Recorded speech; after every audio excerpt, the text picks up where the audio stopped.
irmãos? Amém. Os irmãos que estão aqui na Ibajara fiquem em pé. Quem estiver em casa acompanhando pela internet, fique da melhor forma, mais reverente, né, irmãos? Porque a igreja agora está aqui, está lá, está onde ela chegar. Amém? Amém. Pelo nosso Senhor, toda honra e toda glória. Que bom termos esse tempo juntos aqui para adorar o Senhor. Nessa noite, eu vou ministrar o último sermão da série, que fala em busca da alegria plena. Porque João escreveu uma primeira carta, ele diz: essas coisas nós escrevemos para que a vossa alegria seja completa. E nós queremos saber onde está essa alegria. E já investimos muitas quartas-feiras na busca dessa palavra que João colocou lá. E nós já conseguimos descobrir que a alegria ela não está no dinheiro, ela não está no sucesso e fama, ela não está nos prazeres desse mundo, mas a alegria ela está em Jesus. Amém. E Jesus é o dono da igreja, a igreja é o corpo de Cristo. E ser parte desse corpo já é uma boa dica para a gente acessar essa alegria que está proposta a nós, apesar das dores, sofrimentos, angústias e inquietações que cada um de nós, na sua medida, enfrenta. Mas todos nós enfrentamos. Amém? Amém. Mas antes de ler o texto, nós vamos ler esse cântico que também dá um valor para o irmão que está ao lado. Às vezes você se sente meio ignorado, não que as pessoas estejam te ignorando, mas às vezes não dá essa sensação de que ninguém se importa, que ninguém liga para você ou se incomoda com você. Mas nós temos valor sim, e quem nos dá valor é Jesus Cristo. Amém. E o Espírito Santo nos faz lembrar que nós temos valor, não para nos tornarmos orgulhosos, mas para reunirmos forças e seguirmos em diante, seguirmos em frente. Amém? Cântico conhecido, e ele diz assim: quero que valorize. E eu quero que você valorize aquilo que você tem. Vamos adorar? Quero que valorize o que você tem. Você é um ser, você é alguém tão importante para Deus. Chega de ficar sofrendo angústia e dor neste seu complexo inferior, dizendo às vezes que não é ninguém. Eu venho falar do valor que você tem. Eu venho falar do valor que você tem.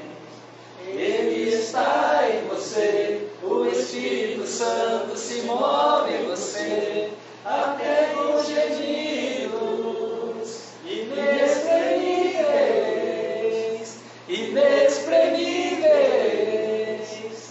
Aí você pode então perceber que Ele é algo importante em você. Por isso levante e cante, exalte ao Senhor.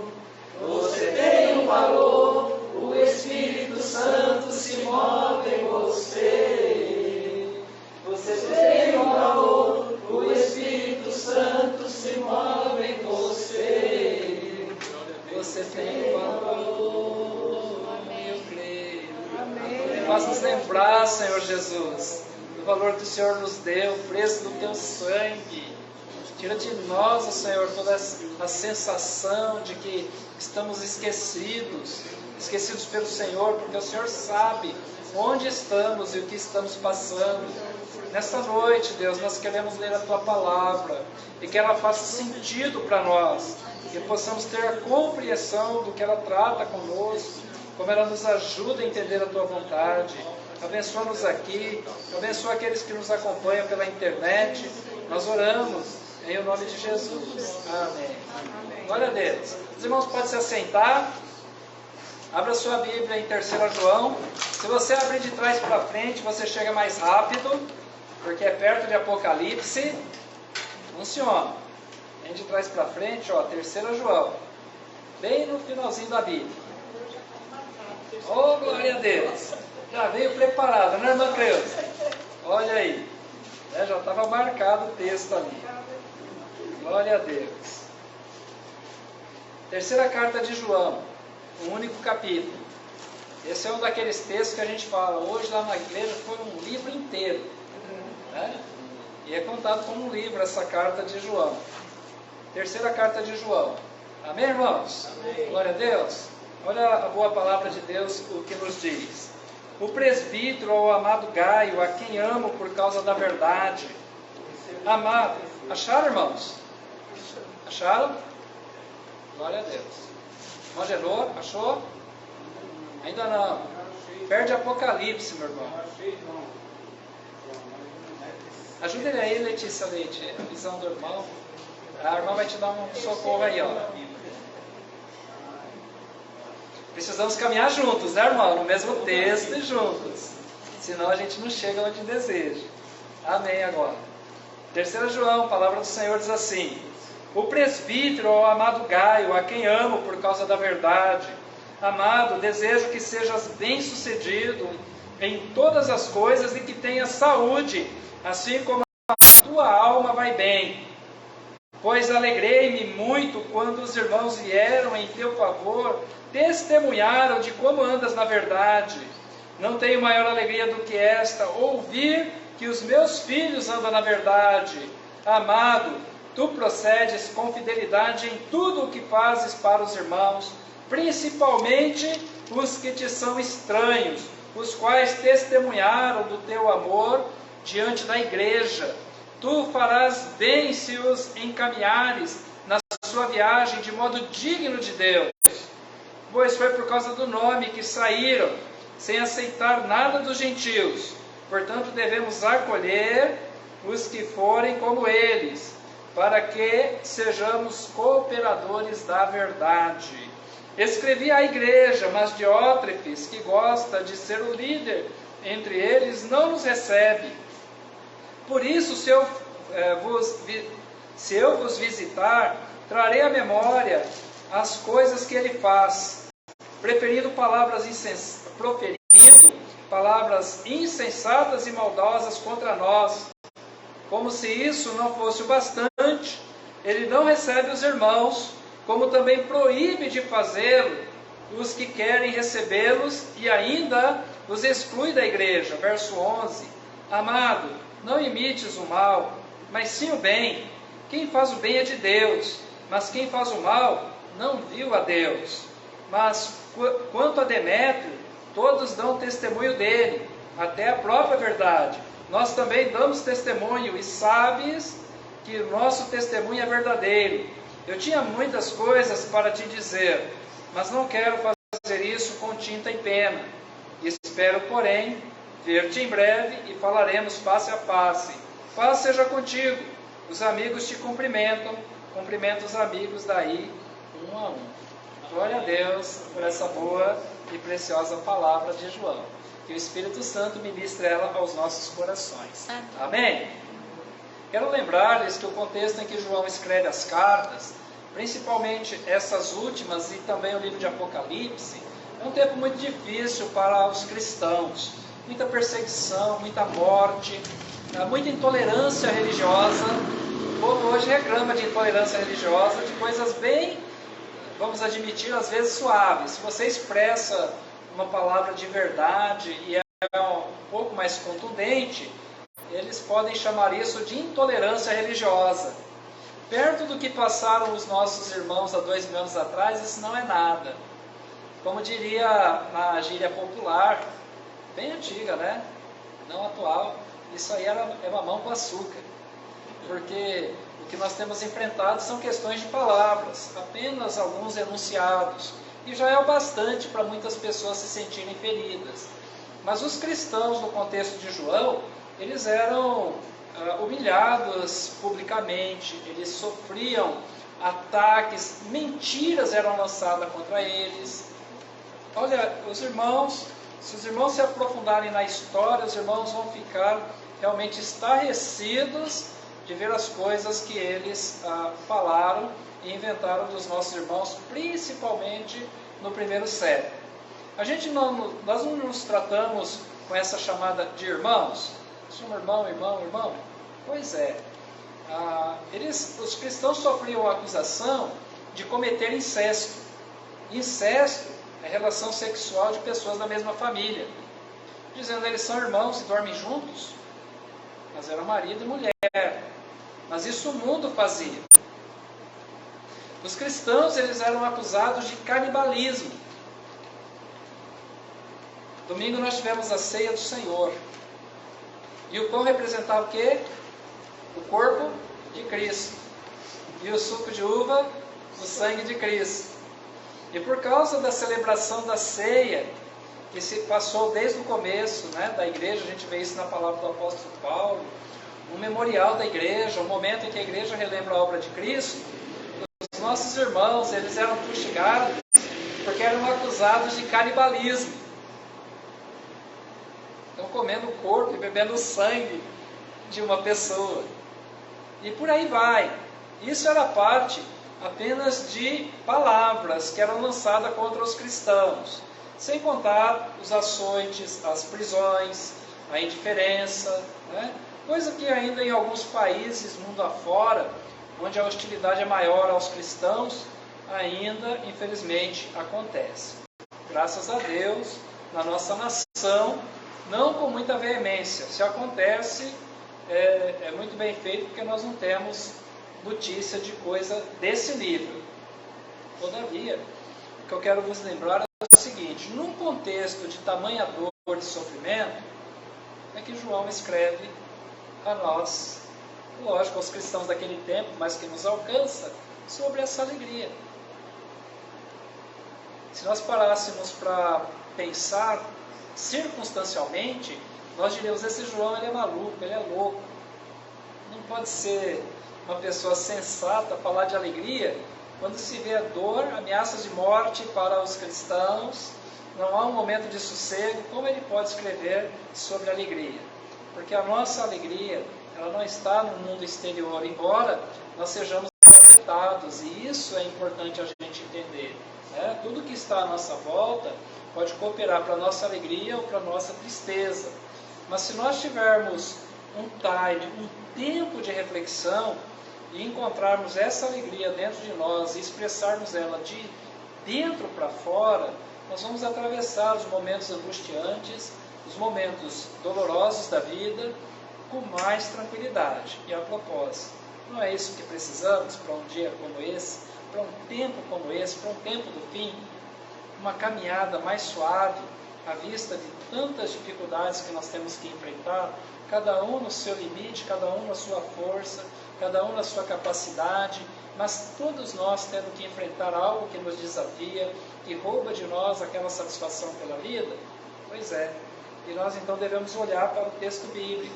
E aí então, no meio de toda essa angústia, no meio desse cenário tão ruim que eu apresentei aos irmãos, e os irmãos têm a liberdade, eu aconselho que se aprofundem a pesquisar sobre os cristãos do primeiro até o terceiro século, quanto foram perseguidos e quanto sofreram. Tem riqueza de material na internet. Se você não quer ir para o livro, você dá um Google, você vai achar rapidamente, e eu aconselho que os irmãos façam isso. Mas no meio desse cenário, João escreve essas cartas. A primeira carta e a segunda carta, ele escreve para a comunidade como um todo, para a igreja. Ele escreve para os cristãos reunidos como igreja, corpo de Cristo. Mas essa terceira carta é uma carta pessoal. Ele escreve a um amigo chamado Gaio. E a beleza do Gaio é que o Gaio quebra o nosso Gaio, né? Que ele mostra, ficou mais ou menos, né?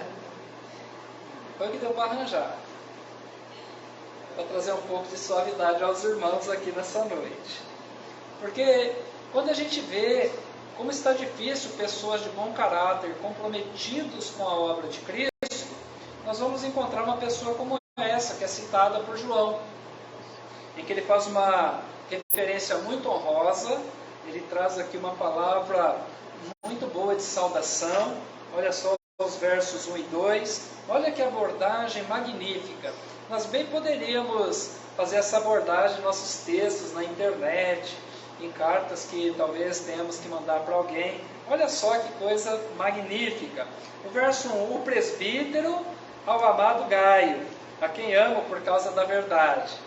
Olha que saudação preciosa. Mas olha o verso 2, amado, desejo que sejas bem-sucedido em todas as coisas e que tenhas saúde, assim como a tua alma vai bem. E eu gosto disso, porque João já nos ajuda também a entender umas demandas que nós temos para esse tempo. E essa palavra do João, ela é muito boa porque ela fala ao Gaio, desejando a ele, é lógico, uma saudação, desejando que tudo vai bem, mas quando ele diz, eu desejo que tenha saúde, e assim como vai bem também a tua alma, que o teu corpo esteja bem e que as tuas emoções estejam bem. Fazendo uma transposição e trazendo aqui para os nossos dias, seria mais ou menos isso que ele estava dizendo. Eu desejo que você tenha saúde, eu desejo que as tuas emoções estejam bem equilibradas, estejam bem, que você esteja encontrando razões para desfrutar de alegria. Em outras palavras, é isso que o João está falando ao Gaio e desejando. E glória a Deus por essa boa abordagem. E daí então, o João passa a falar a respeito do que o motiva a escrever essa carta. O contexto geral da carta, se os irmãos prestaram atenção, nesses 15 versículos, ele tem essa palavra boa de testemunho ao Gaio. Ele fala também no final do Demétrios, que é outra pessoa que, junto com o Gaio, deu um bom testemunho, deixou ali uma boa imagem, um bom caráter, uma identidade com a obra de Cristo muito boa. Mas ele vai trazer também para o Gaio a situação de Diótrefes, que é uma pessoa meio rancorosa, meio coronelzão, né? O dono do pedaço, aqui quem manda sou eu e vou. Né?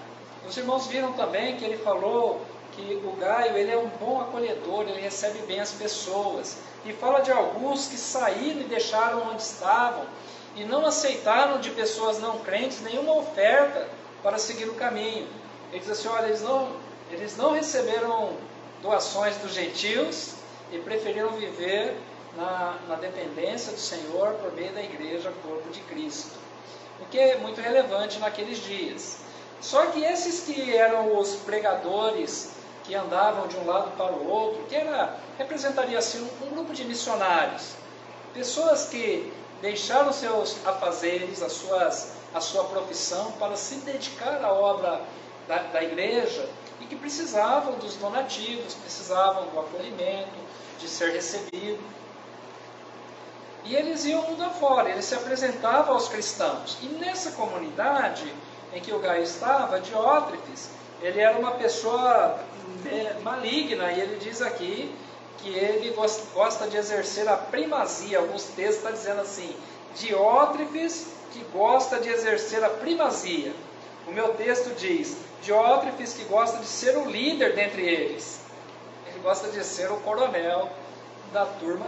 Ele não apenas ignora a chegada dos missionários, dos evangelistas, como também diz assim, ó, se alguém aqui receber essa turma que nós não conhecemos, vai ser excluído da igreja. Não vai poder participar com a gente da nossa comunidade de fé.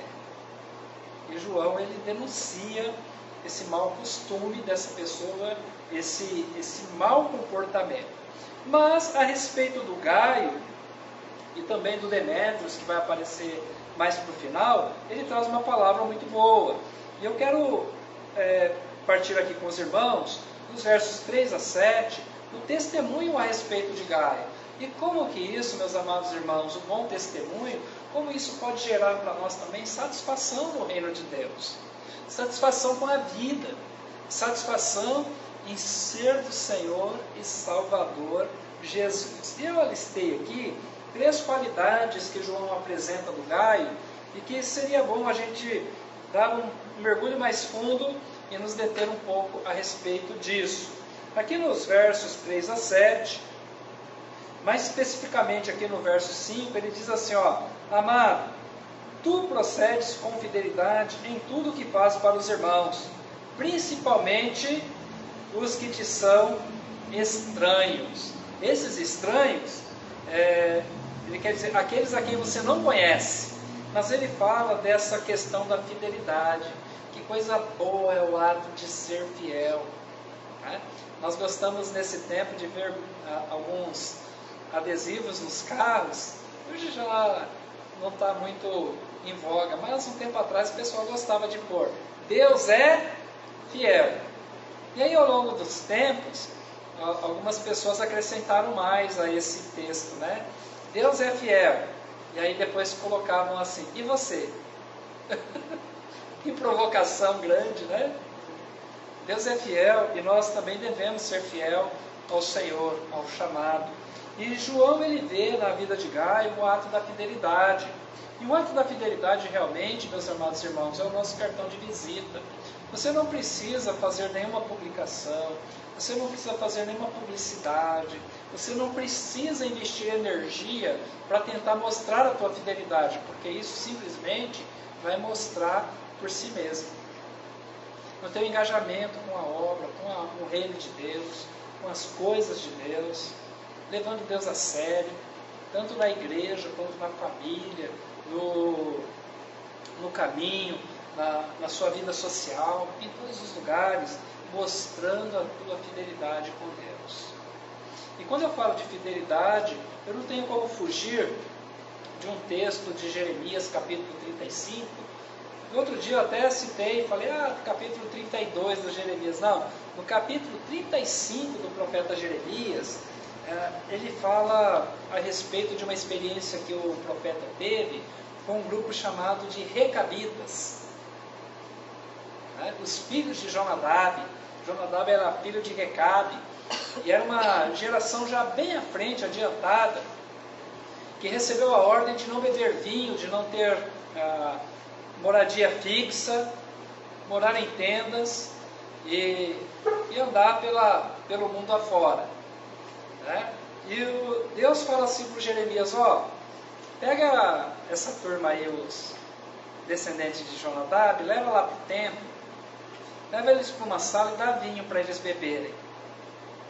Eu sei, você já falou assim: eita, mas que negócio é esse, né? Na igreja, os pastores ficam falando, não beba bebida de álcool e tal, mas é um cuidado realmente, porque nós sabemos que a porta de entrada para as malignidades em muitas vidas, a tragédia de muitas vidas, ela entra pelo álcool. Tem outros canais também, mas esse é um canal muito visível de destruição das pessoas. Mas Deus fala isso. E o Jeremias então leva os filhos de Jonadab lá para o templo, coloca eles lá e dá a bebida para eles beberem. Ele falou assim: nós não bebemos bebida alcoólica, nós não tomamos vinho. E aí o Jeremias falou: mas Deus mandou dar para vocês, está aqui. Ele falou: não, o nosso pai, Jonadab, ele disse para que nós não bebêssemos, nós obedecemos até o dia de hoje. E aí Deus então olha para essa situação e depois fala para o Jeremias: está vendo, Jeremias? Esse povo, eles mantêm a fidelidade a uma ordem de um homem. Mas o meu povo não quer obedecer às ordens que eu lhe tenho dado. Deus tratando com Israel. Não que Deus estava com inveja dos recabitas, mas Deus está mostrando para o profeta a dimensão do trabalho, a grandeza do trabalho do profeta, e como nós, como povo de Deus, nós devemos dar ouvidos ao Senhor. Nós devemos dar ouvidos a Jesus. E quando nós voltamos aqui para 3 João, resgatando essa palavra da fidelidade, eu vejo que nós devemos nos empenhar realmente em nossa reflexão, olhar para nós mesmos, se nós de fato estamos andando com o Senhor, nos passos que Ele nos mandou dar e fazendo exatamente o que Ele nos mandou fazer. Vivermos para a glória de Deus. Amém? E que nos encontremos fiéis, porque o Senhor nos conhece. Ele sabe o que fazemos, Ele está de olho em nós, não como alguém que está vigiando, tentando pegar alguma queda, porque Deus não precisa disso, mas Deus está de olho no sentido de que não adianta a gente tentar levar uma vida lambuzada e tentar fazer uma imagem bonitinha para Deus, que não vai funcionar. Então é bom a gente já se lavar logo no sangue de Jesus, acertar a nossa jornada, e isso vai trazer para nós a alegria de ser exaltados pelo Senhor. Amém. Glória a Deus. Gaio, ele foi premiado, porque o nome dele é citado aqui nas Escrituras. Mas tem mais. Além da fidelidade, aqui no verso de número 6, o João vai mostrar o amor desse homem. Quando ele diz assim, a respeito dos que eram estranhos. Estranhos aqui, irmãos, eram os estrangeiros, tá? Pessoas que, ou de outra localidade que vinham para a cidade onde o Gaio morava. Verso 6. Esses que eram estranhos, os quais testemunharam do teu amor diante da igreja. Tu farás bem se os encaminhares na tua viagem, de modo digno de Deus. E essa palavra do João, porque os evangelistas, os missionários que estavam lá, eles não falaram apenas da fidelidade do Gaio, mas falaram também do amor, do altruísmo, do cuidado. Eu sei que quando a gente fala do amor aqui, a gente logo pensa numa pessoa que tem um bom jeito de tratar as pessoas. Não, essa palavra amor aqui é do ágape, é um derivado do ágape. O ágape, ele tem a ver com fazer o bem ao outro. Glória a Deus. E não esperar a contrapartida. Eita, isso é difícil. A nossa mente, né, a gente tem que ficar lutando com a nossa mente para entender isso. Porque a gente não entende, a gente não quer ser bobo a vida toda. Né? Eu estou lá sempre fazendo bem, e depois de fazer o bem, o que acontece comigo? Eu me dou mal. Porque é justamente quem eu ajudo que pisa na minha cabeça. E essa lógica, ela funciona, meus irmãos. Ela funciona. Mas as pessoas que mais a gente ajuda é aquela que pode nos provocar uma grande ferida. Como, por exemplo, não é difícil a gente ver um filho ingrato com o pai ou com a mãe, que o colocou na vida e que o sustentou por muitos anos. E de repente ter que ouvir: o meu pai é um quadrado, minha mãe é uma chata. Todo mundo tem pai que vale a pena e eu não. Graças a Deus eu não tive essa experiência. Oh, glória a Deus, né? Não, é de verdade, viu? Graças a Deus que nós somos honrados por nossos filhos. Mas você já viu essa cena? Né? Na nossa adolescência, no nosso ímpeto juvenil, muitas vezes nos revoltamos. Dá um passo atrás, você vai ver como que, né, você achava seu pai e sua mãe e falava assim: não é possível, a cegonha me despejou no lugar errado. Eita, heresia, né, irmãos? Mas era o jeito que a gente pensava, né? Eu tinha que ter nascido na família do outro lado da rua, e não nessa.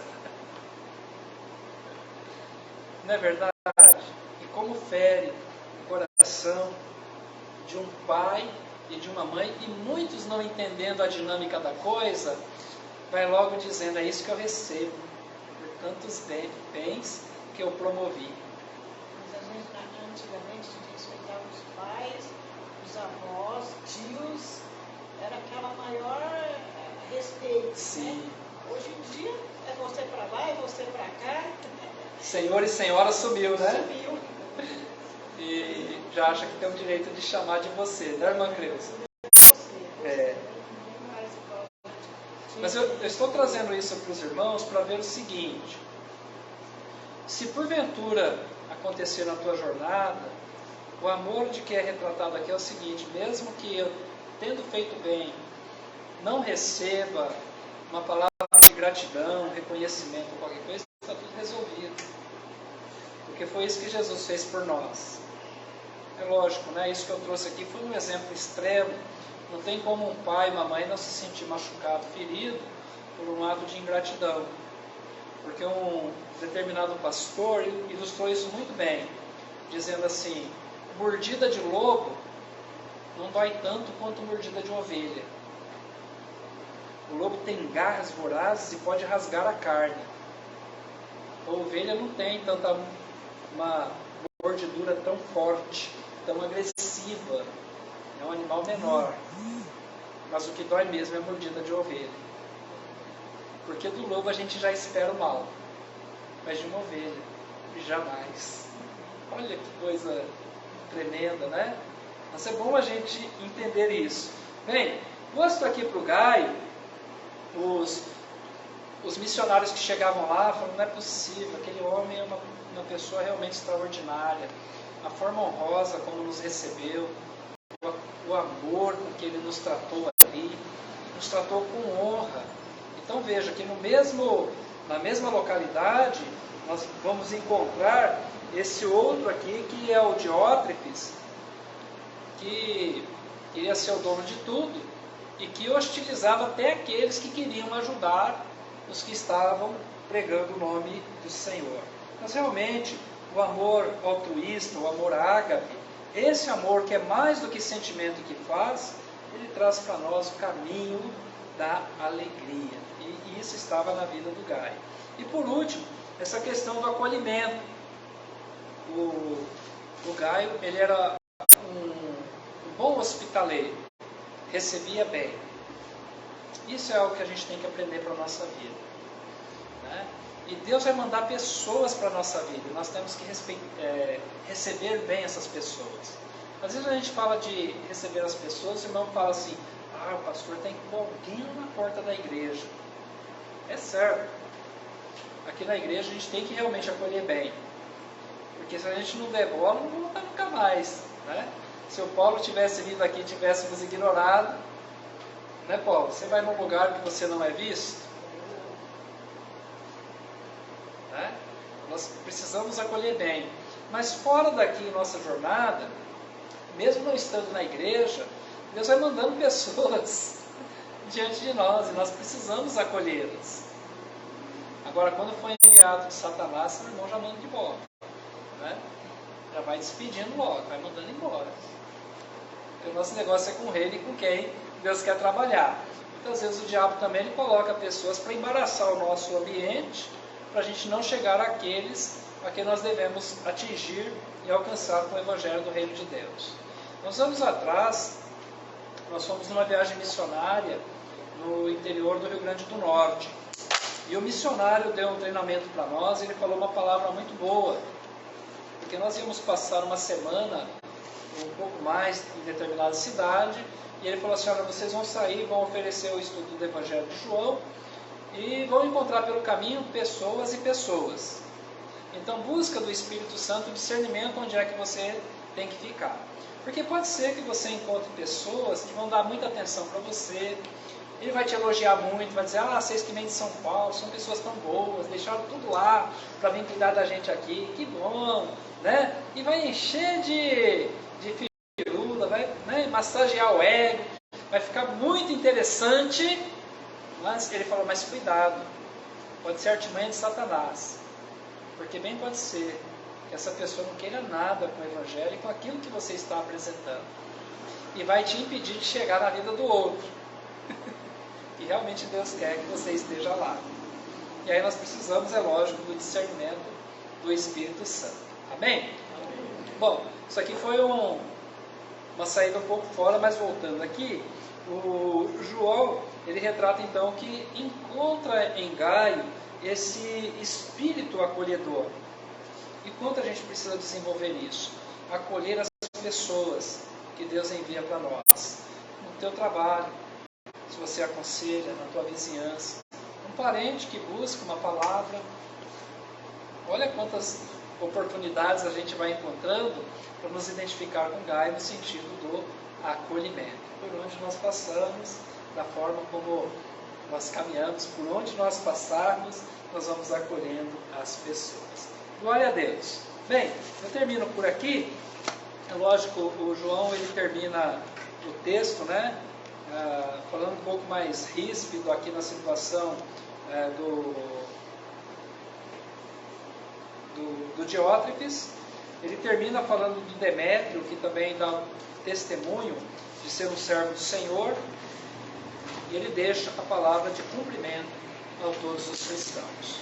E aqui nós finalizamos com a seguinte aplicação.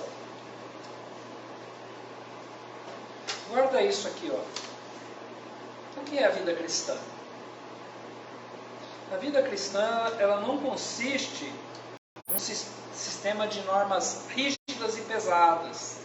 Não sai fora, nós estamos vivendo o tempo da graça. Mas também cai dentro agora. Eu falei sai fora e agora cai dentro, né? Viver pela graça não significa viver uma vida precária, fazendo o que lhe dá na teia e não ter compromisso e comprometimento com o reino de Deus. Mas a vida cristã, ela é uma vida de liberdade. Paulo, aos Gálatas, no capítulo 5, verso 1, ele diz: para a liberdade foi que Cristo vos libertou.